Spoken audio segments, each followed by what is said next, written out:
Buenas tardes, amados hermanos. Bueno, en el día de hoy vamos a continuar con el estudio del espiritismo en su asiento. Y vamos en el capítulo 11, ley de aportes, ley de fuerzas en libertad.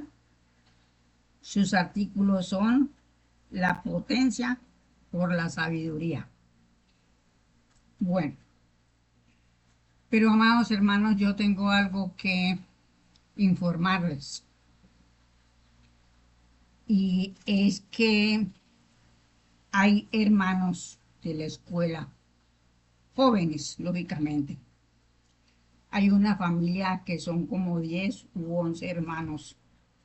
Y entre ellos hay un hermano que tiene 24 o 23 años, o a lo sumo tendrá 25. Y cuando era niño, pues lo llevaban a escuchar la doctrina. Pero lógicamente que muy posible el niño no le cogió amor y se desprendió de la doctrina. Y hoy por hoy, en estos momentos, el joven hermano está interno en una clínica de psiquiatría, porque posiblemente tenía facultades para desarrollarlas y como no estudió, pues ahí está el resultado. Entonces, lo más importante para los padres que tengan sus niños estudiando, que los concienticen del estudio, ¿sí? Porque si es verdad que tenemos un libre albedrío, pero resulta que no vemos lo que hay más allá de ese libre albedrío, que es para cumplir unas reglas que se deben de cumplir y el espíritu las debe de cumplir, ¿sí? Nosotros tenemos que entender que estamos en un mundo material, pero que rige lo espiritual, sin lo cual, si no rigiera lo espiritual, no estaríamos aquí, pero nos rige una ley, nos rige un mandato, ¿sí? Que el espíritu obedece. El primer mandato que nuestro Padre le da a sus hijos es: id, hijos míos, a acrecentar la creación. Cuando seáis maestros, venid a mí, que siempre os espero. Eso es la, el mandato desde el momento en que nuestro Padre individualiza una familia, ¿sí? Entonces, por eso estamos yendo y viniendo, porque la reencarnación es una ley universal. Así las religiones la nieguen, pero es que el hombre niega todo, ¿verdad? Negamos todo. Pero las leyes divinas se hicieron para cumplirlas aquí y en todos los mundos. Así que vale la pena advertirle a los hijos, ¿sí? Porque cuando conocen la doctrina, porque hay hermanos de la escuela que tienen sus hijos, pero no pudimos inducir a nuestros hijos al estudio. En el caso mío, mis hijos ya eran grandes, ya eran mayores, y fue muy difícil. Ha sido para mí muy difícil, pero a la hora de la verdad, pues los chicos no tienen, es decir, mm, problemas, ¿no? Son personas sociables, ¿sí? Entonces, bueno, al fin y al cabo, esto se trata es para los hermanos que están a punto de desarrollar sus facultades, cuando ya traen facultades para desarrollar. Y esta familia, el niño posible, el joven, porque ya dejó de ser niño, el joven, pues pensó que era un juego, ¿verdad? Porque nunca la madre les diría que era una realidad que estamos viviendo y que el espiritismo es la vida, porque realmente sin los espíritus no hay mundo. Los espíritus no venimos a encarnar a los mundos, pues no hay mundo. Entonces, es algo muy importante para mí que yo creo que los padres deben de concientizar y aunque sean jóvenes que no conocen la doctrina, pero que tienen sus facultades, hablarles muy cariñosamente y darles un libro, por lo menos la ley de mediunidades que es tan importante para ese caso. Pero aquel hermano no quiere estudiar, él no le gusta el estudio y él dice que él no quiere estudiar, que no quiere nada.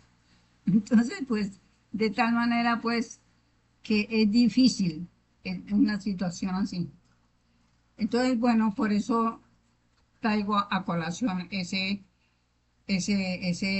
caso y pues yo le pido a los hermanos, ¿sí?, que pidamos por todos aquellos hermanos, así no conozcamos los nombres de estos hermanos que están en esos asilos como locos, pero que la locura no existe. Pidámosle a nuestro Padre adorado en su santa ley de amor que sus guías, protectores o que haya una persona que pueda ayudar, ¿sí?, a salir a aquellos de hermanos del trance tan tremendo, porque yo lo viví en carne propia. Yo sé lo que es pasar por una persecución tan fuerte como la que me pasó a mí. Pero, pero yo, en el caso mío, yo sí quería salir de aquel laberinto porque yo le pedía al Padre que me ayudara, le pedí luz y se me concedió.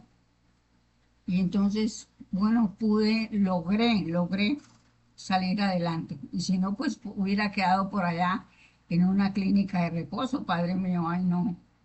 Entonces esto es muy serio, no es por charla, sino la gente lo toma por charla y vea, ahí están las consecuencias. Entonces, bueno, mis amados hermanos, vamos a estudiar hoy, acá leo nuevamente, ley de aportes, es ley de fuerzas en libertad. Sus artículos son la potencia y la sabiduría.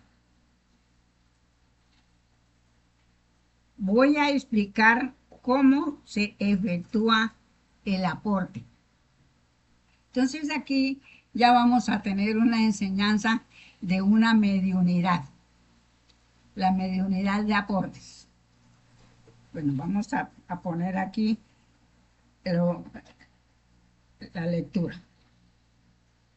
Para los negadores del espíritu, para los que a pesar de todas las demostraciones de la vida que la ciencia no puede ni jamás podrá explicar, que no son de su competencia intrínseca. Esta explicación no tendrá valor científico a pesar de ser realmente científico-matemática, pero para los que tienen menos ciencia y más conciencia de la que hacen una superciencia con la razón. Esta explicación será de todo el valor científico racional porque opera con la materia pura, la que no tiene círculo y por lo cual es exacta, pues vive en el cuadrado, el que no tiene quebrados sino enteros, en la matemática del espíritu. Todo es regido por la ley de las fuerzas. Y esta es la ley del espíritu dentro de la cual obra. No reconocer el espíritu en su acción es desconocer el principio único del que las ciencias nacen y querer que las ciencias sean superiores a la sabiduría del espíritu es poner la ciencia a la sabiduría, es oponer la ciencia a la sabiduría y es el acto más supremático e irracional. El hombre, como tal, solo puede regirse por las leyes de la ciencia en lo positivo. No encuentra difícil su vida, mientras solo conoce de su ser, cuerpo y alma, de cuyas dos entidades el cuerpo reclama las leyes de la materia porque otras no lo rigen. Como el alma es un intermediario, no tiene ley y le rige la ley del cuerpo materia, mientras el hombre solo es de cuerpo y alma materialista, que solo puede conocer la ley de la materia, es decir, que lucha solo a lo animal, porque apenas ve los instintos como régimen de la naturaleza. Bueno, entonces aquí tenemos que para el hombre dúo, ¿sí? Esto es para el hombre dúo, que apenas sabe que tiene un alma, pero como bien dice el maestro que el alma no tiene ley, pues la domina la materia. La materia pues está regida, sí, por los instintos, es decir, como nosotros tenemos los instintos en el alma y en el cuerpo, ¿sí? Entonces ahí están en la lucha estos instintos, tanto los que hay en el alma como los que hay en el cuerpo. Entonces aquí el espíritu está encerrado todavía, digamos, porque no ha salido a la luz, no ha salido a dominar la materia. Entonces ahí tenemos de que cuando ya el hombre es trino, ¿sí? Entonces ya es otro cantar, como se dice, porque ya el espíritu toma la materia y la empieza a educar y a dominarla, ¿sí? A detenerla en sus instintos, ¿sí? A educar esos instintos y a hacer todo lo bueno que puedan, porque es que el espíritu es el único mandante, el único pensante, el único bueno de todo.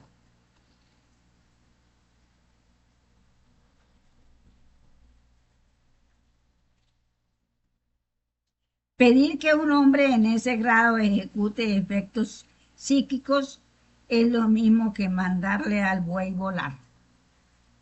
¿Sí ven? Mientras el hombre es dúo, pues no puede. El alma vive de la ley de la materia y el grado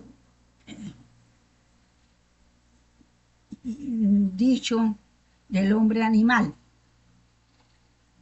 En ese estado el alma no desarrolla sentimientos, pero sí tiene sentimientos que llegan a ser sentimientos cuando empieza a descubrir el espíritu. Aquí sufre el alma los horrores de una lucha singular, porque el cuerpo, la materia, la reclama y la arrastra el espíritu cuando ya salió a la superficie y despertó de un sueño hipnótico en el que cayó por la lucha de la rústica materia y dejó a ésta saciarse en su ley, sin abandonarla, pues se encerró en el alma dentro de la cual siguió obrando su ley, pero como el buzo dentro de su escafandra. En este estado no reina la sabiduría y potencia del espíritu, sino los instintos de la materia cuyos efectos arte los va recogiendo el progreso común de los hombres que ya van despertando y su alma sufre los tirones del espíritu que la arrastra y los del cuerpo que la reclaman, de lo que van sacando consecuencias de los efectos, y nacen las ciencias que facilitarán el despertar de los que duermen el sueño hipnótico. Vea toda la lucha que le toca al espíritu ahí, dejar que su alma y su cuerpo se sacien los instintos, porque es una ley y él no puede hacer nada, no puede dominar hasta cuando ya ve que puede hacer algo, entonces sale a la lucha, ¿sí? Y empieza a trabajar por su cuerpo y su alma. Esto es algo de que yo a veces me pongo a pensar, pues uno no lo ve, ¿cierto?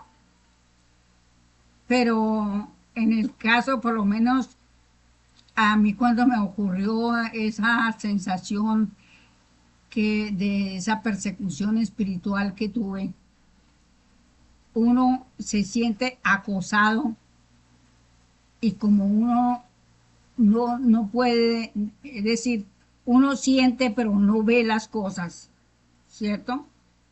Se siente uno acosado, se siente uno desesperado y quisiera uno volar, pero no puede.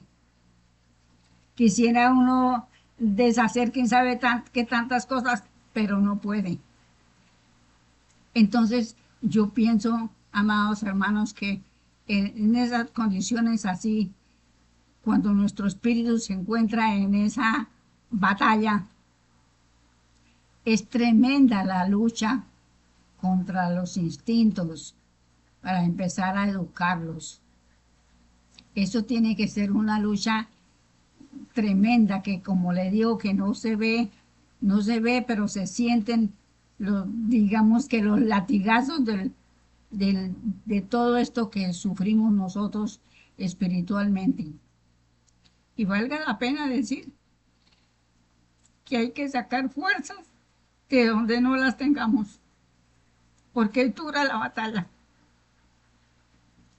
A mí me ocurrió tremendamente y es dura, y yo comprendo a los hermanos que están luchando en esas condiciones, y malas a los hermanos que conocen la escuela, que tienen algo de conocimientos y que no se agarran, no se aferran a ellos. Yo que no los tenía, luché y luché, ¿sí? Y yo le pedí al Padre, vea que el Espíritu, por eso es que nuestra materia es ignorante de muchas cosas, pero yo como Espíritu me metí ese día con esa desesperación en la ducha, y se explotó la ducha por la fuerza psíquica con la lucha que yo tenía. Yo creo que eso fue algo tremendo lo que me ocurrió a mí, que yo lo cuento, pero una cosa es contarlo y otra cosa es sentirlo y vivirlo, pero eso es algo tremendo. Entonces yo pienso que los hermanos han de concientizarse, en los hermanos que conocen la doctrina, y los que no la conocen, pues tener fuerzas de pedirle a nuestro Padre que nos dé luz, que nos dé fuerzas para esquivar todas esas tropiezos que nos llegan a la vida. Porque por eso los maestros Jesús decía, pedid y se os dará, llamad y se os abrirá. Entonces ahí está de que nosotros tenemos que pedir muchas cosas para, es decir, Hay hermanos que dicen que uno no tiene que pedir nada, pero sí, Señor, porque la ley nos otorga. Bueno, entonces vamos a seguir aquí la lectura. Si el alma tuviera ley, la lucha sería 3 veces más horrible, pero el alma no sufriría la tercera parte de lo que sufre, pues podría defenderse y en el que se defiende el sufrimiento es menor, pero podría sucumbir como sucumbe el cuerpo por las enfermedades y las heridas. Pero como no tiene ley, no, no sucumbe en el cuerpo, ni obra las cosas del espíritu, pero sirve a este de envoltura y al cuerpo de eslabón del espíritu como neutralizador del más y el menos, que son el espíritu y el alma. El espíritu y el cuerpo.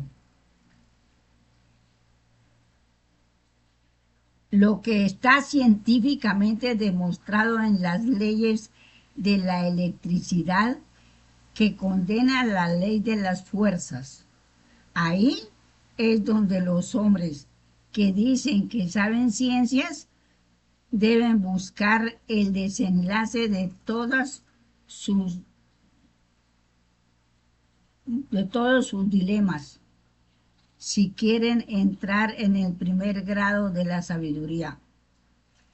Pero no podrán menos de reconocer en el polo positivo el más espíritu y en el polo negativo el menos cuerpo.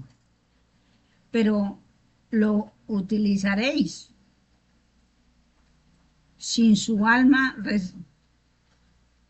sin su alma resistencia, enrollado o,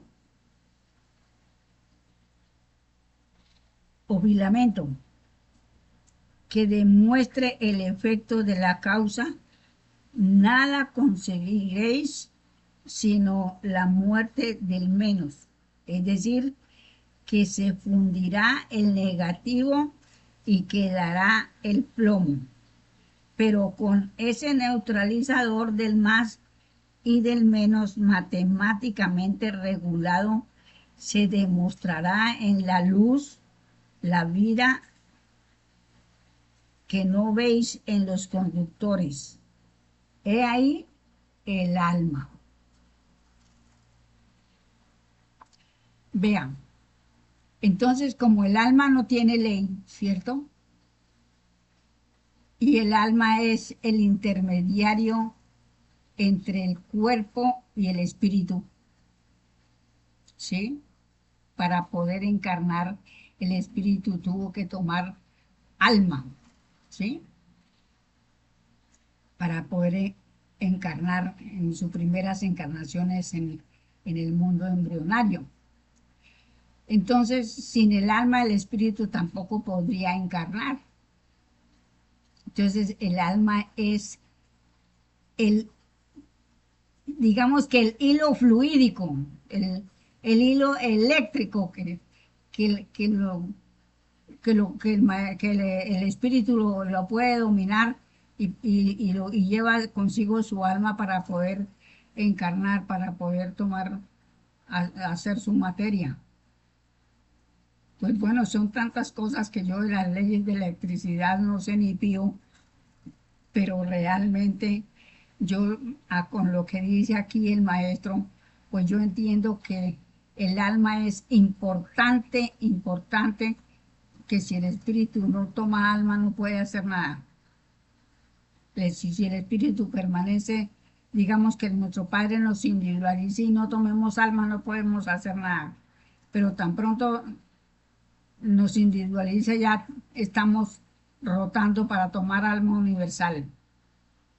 Eso es lo que yo entiendo y bueno, son muchas las cosas que a mí se me vienen a la mente, pero que realmente pues habría que estudiar las leyes de la electricidad para poder comprender la adherencia del alma.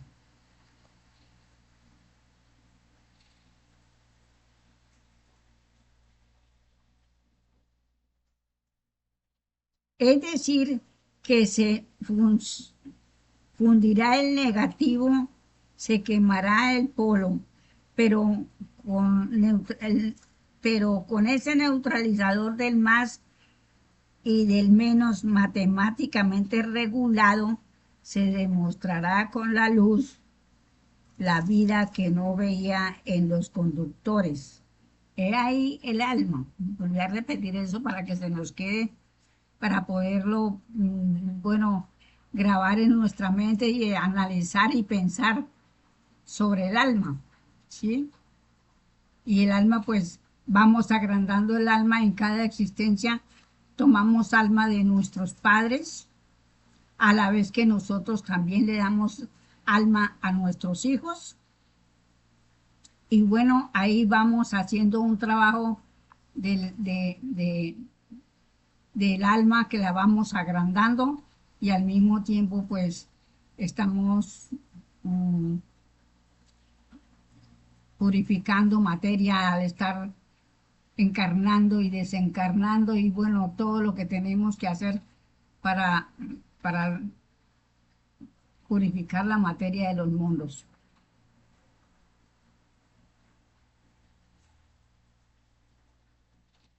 Cuando el alma del hombre está equilibrada en este grado, sirve al espíritu sin extorsión del cuerpo y vive la vida por completo. No tiene círculo, vive del cubo, es la potencia creadora, conoce el secreto de la vida, es el hombre real y obra como espíritu. Aquí ya es consciente, si ya el espíritu está consciente de sus tres entidades, espíritu, alma y cuerpo. Obra como espíritu, he dicho. Niega alguno que para el espíritu no hay nada impenetrable.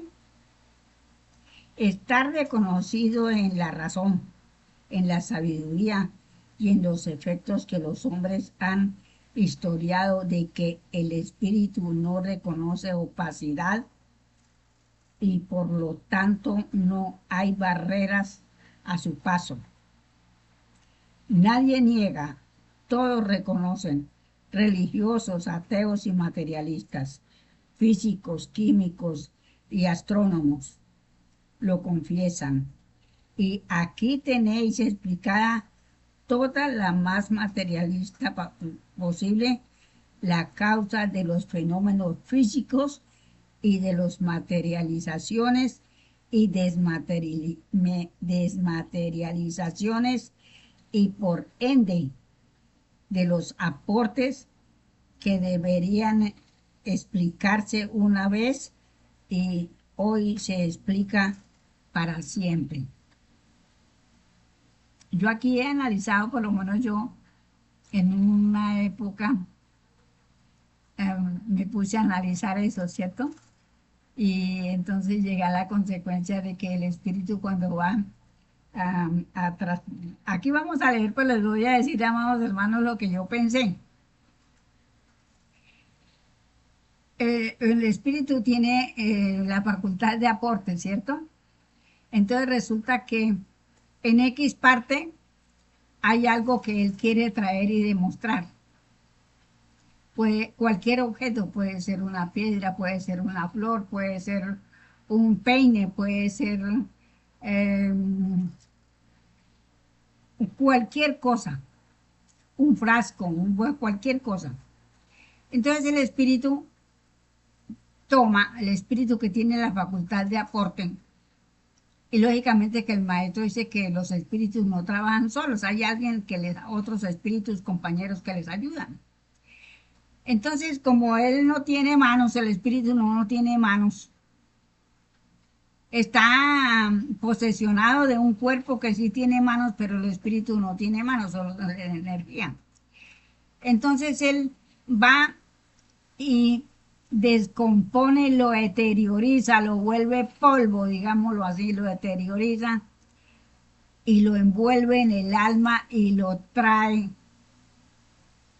¿sí? Y lo muestra y vuelve, cuando lo trae, lo deterioriza nuevamente. Si es una flor, vemos la flor tal cual es en su naturaleza, ¿sí? Eso es lo que yo pienso de la ley de aportes. Ahora vamos a leer aquí lo que dice el maestro. La operación es la más sencilla, aunque necesite grandes potencia y sabiduría, pero lo puede operar todo aquel que está en ese grado correspondiente y tiene fuerzas que opongan a las fuerzas, es decir, a la resistencia del objeto que puede aportar.